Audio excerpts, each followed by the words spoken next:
A pleasure to meet all at last, and welcome back once again to video games that are totally awesome.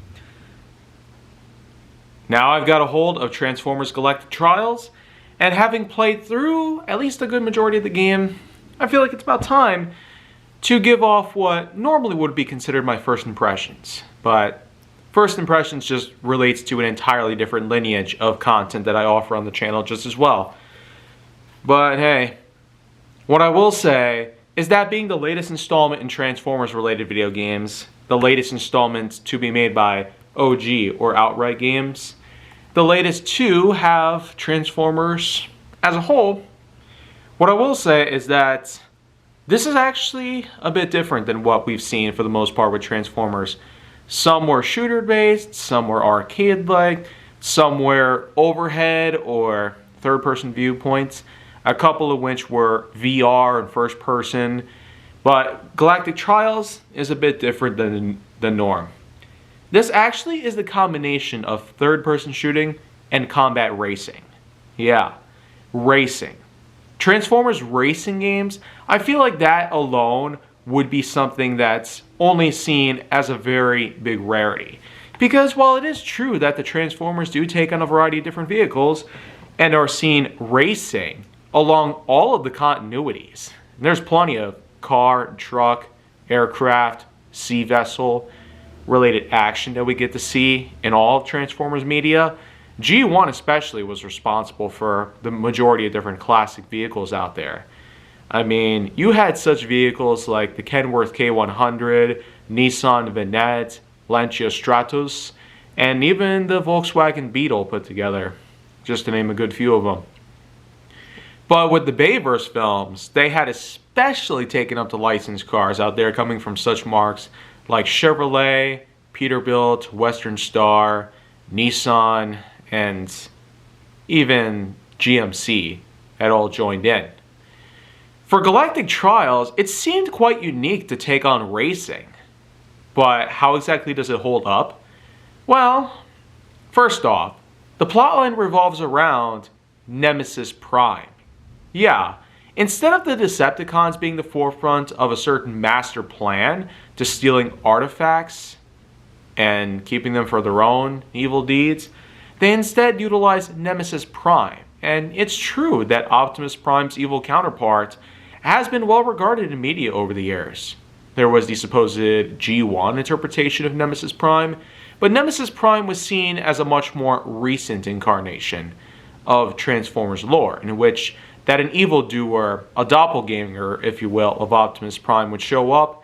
And while most continuities had taken a hold of this idea, like Transformers Prime, The Last Knight, and there was even a couple instances in the more recent Transformers media, now that we have Nemesis Prime as a more recent inclusion in the games, it did seem fitting that eventually it would eventually have to lead us to that sort of scenario, where Nemesis Prime would show up and, figuratively speaking, be the main antagonist in hand, while the other characters, the Decepticons and Autobots, are basically in a race against time.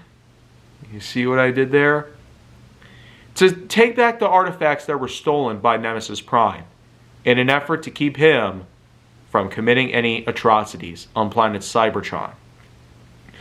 As you'd figure by now, this doesn't really follow anything Bayverse related or Cybertron related. No, this actually kind of has more of the feeling that's similar in a way to what most other recent Transformers media would have, like Power the Spark, for instance, which showed up as far back as 2018 and would continue for a few more years.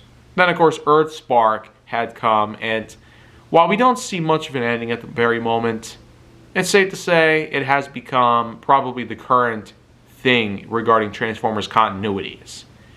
But Transformers 1, of course, is still seen as one of the biggest pieces of modern Transformers yet. So maybe, just maybe, one could probably accept Galactic Trials to be of similarity to what the events in Transformers 1 did. After all, there was actually a race in the movie that took place, in which that Orion Pax and D16 tried to win the grand prize and prove Sentinel Prime wrong. And what they're capable of doing? a bunch of minors, they can do so much more than what he expected. So, with Galactic Trials, it doesn't really seem to follow any sort of media, not even Transformers 1. The last game, Earthspark Expedition, did follow Earthspark's lore for the most part, and gave us a good amount of things to work with here. Anyways, though, with the plot that has described Nemesis Prime keeping a hold of certain ancient artifacts of Cybertron, it's up to the likes of the Autobots and Decepticons to essentially race through many different obstacles. These are considered to be the Galactic Trials. Yeah, the narrator quite literally says that they're the Galactic Trials. So it's kind of like that old say the movie within the movie cliche, like Peter Griffin describes it, in which that the movie's own title, as well as subtitles, is literally uttered as a line during the movie. But here it's a video game. Transformers The Galactic Trials is even audibly spoken to every time we restart the game. No joke, when you hit the title card, that's exactly what happens. The narrator just goes up and says, Transformers Galactic Trials. And let me just say that it's a bit loud. I mean, I keep my speaker at a moderate level of noise, and my sound system is pretty much the same sort of thing. But I will say that because of the narrator's somewhat booming voice, it's a little bit hard on my sound system, and sometimes even causes a bit of bass to erupt in the room. So I wouldn't really recommend playing this if you're not gonna like the fact that the narrator is gonna literally utter the title every single time.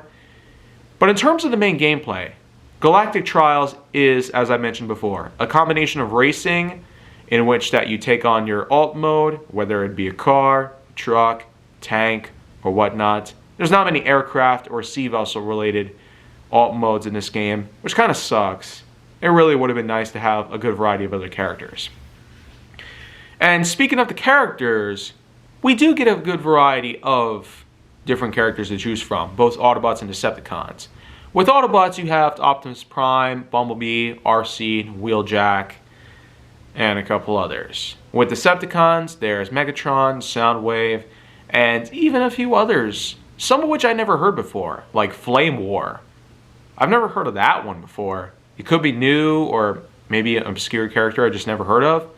Then there's also Nemesis Prime. Yeah, by the end of the game, you'd actually be able to unlock him and play him. So, that's pretty interesting. For the gameplay itself, other than the racing, you do have the third-person shootout action, which mainly follows any other third-person shooter format. Use L2 to aim and lock on enemies, R2 to fire your weapon, and of course the sticks to move around and operate the cameras. Because it's that basic sort of stuff that anybody would expect in a shooter-based game. The main objective of the shooting segments is to clear out enemies, and while you don't exactly have to do every single enemy, you at least have to get through a good bunch of them. And there's some segments in which that it requires you to stick by until all the enemies are cleared out. Some paths, of course, need to be cleared with all of the enemies defeated. By then, you can only pass from then on out after completing that simple task. Of course, with the combination of racing and shooting, it technically has a bit of a monotonous feel to it, because other than the intro sequence showcasing the story that unfolds, where Nemesis Prime is revealed to be the main bad guy in this game, it of course is shown that there's not much story that goes on around here. In fact, there's only 3 different levels that go on. 3 different levels of racing and shooting.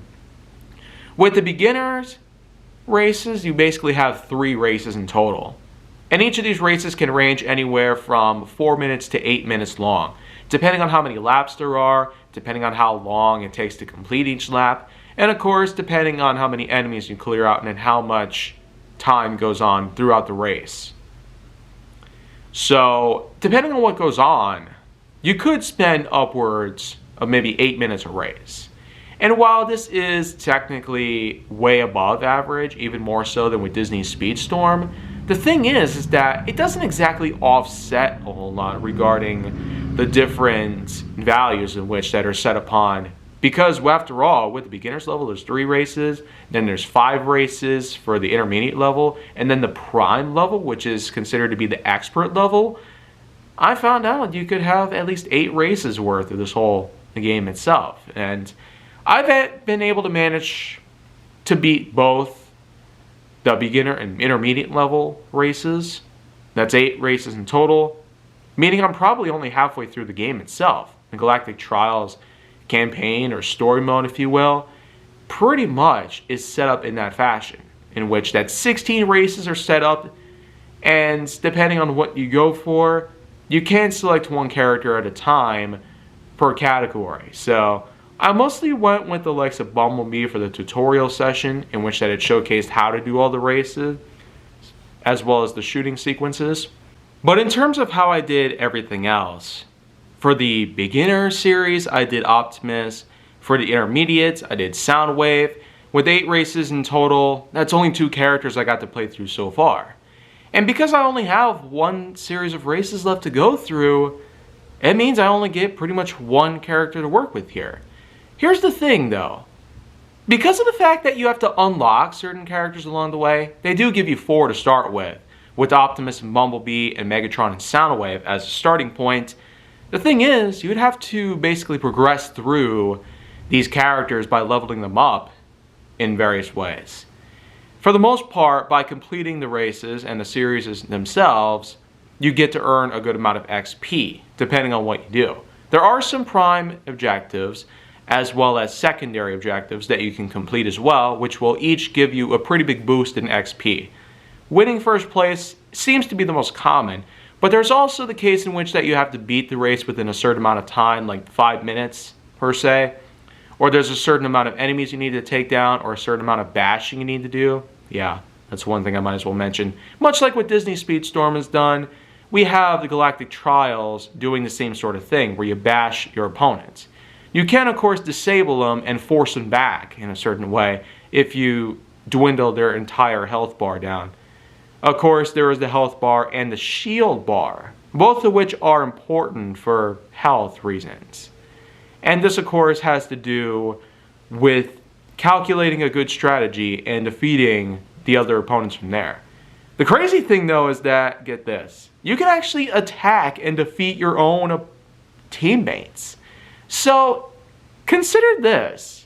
Galactic Trials is little more than a free-for-all. So Optimus Prime is attacking his own teammates, RC, Bumblebee, Wheeljack, etc. And Megatron's doing the same thing to his own teammates. So that's quite a way to go. Where is the efforts of friendly fire in this situation? I mean, why is that not even a possibility in this game? Who really knows? But here's the thing though. I guess the idea of simply bashing your opponents and being able to get all the way to first place just to claim the win, it does sort of seem questionable in a way. But I might as well move on to some of the other things that this game has to offer as well. This game also does have its own co-op and time trial settings just as well as settings for the game itself. You can adjust for the announcer dialogue as well as the dialogue itself, mostly spoken by the characters in-game. You can also adjust for the sound effects as well as music.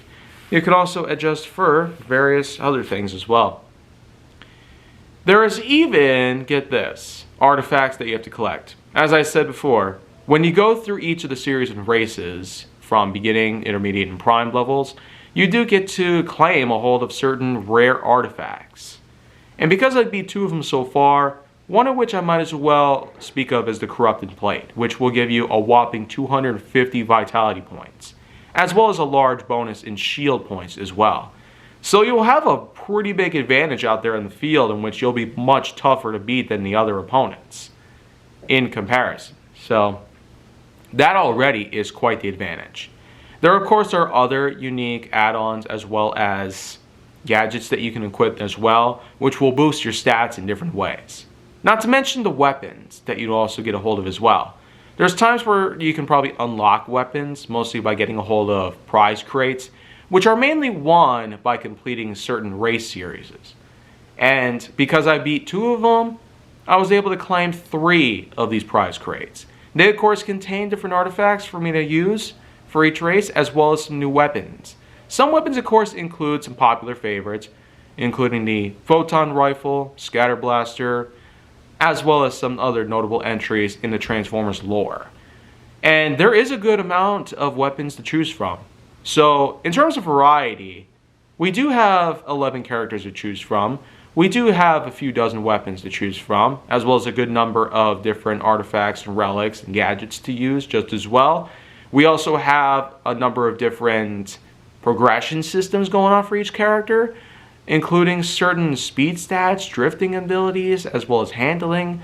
So there's just a good amount of things out there that make you feel like this is very different than all those other crazy, generic, boring race games.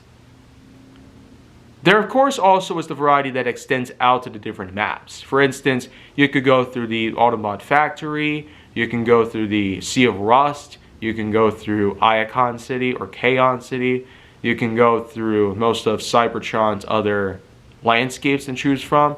A lot of times the landscape itself and the design of the level does seem to change in different ways. And the design of the track also can go in many different ways as well. There are some tricky points in certain races that take place though.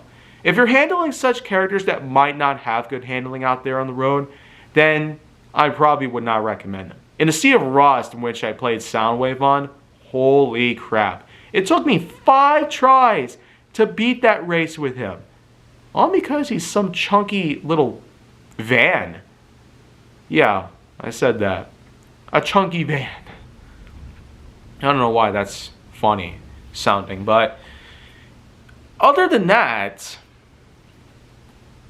I might as well conclusify this review by simply saying that, well, despite this being OG, despite this being maybe not so great by most other standards here, the idea of a Transformers racing game felt sort of overdue. And I'm more than glad they were finally able to stick to their guns and actually give us that sort of idea. But the thing is, OG probably would not have been the best choice for that matter. They might have been able to handle so much more of the other licensed properties than many others, but think about what Microids and Game Mill and other such companies have been able to pull off. Some rare cases out there, like Nacon, Mindscape, and etc., were able to use their own auteur fields to practically enhance their own games in their own unique way.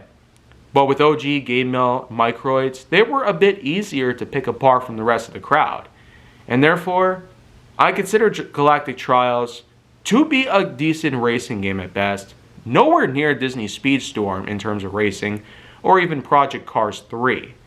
But in terms of the shooting stuff, it gets even more generic. It's nowhere near what we would have expected from, let's say, the Cybertron games, or even the not so great stuff that goes on with the combat system in Earthspark Expedition. But you know what though? For what it is, a cheap, effective game that you probably can get your money worth, Transformers Galactic Trials may be up your alley. And with this being a PS5 title, maybe not everybody will be a fan of it, but I myself do see this being a unique winner in many ways. A Transformers racing game. That alone is more than enough to satisfy most of my needs. But otherwise, it is what it is.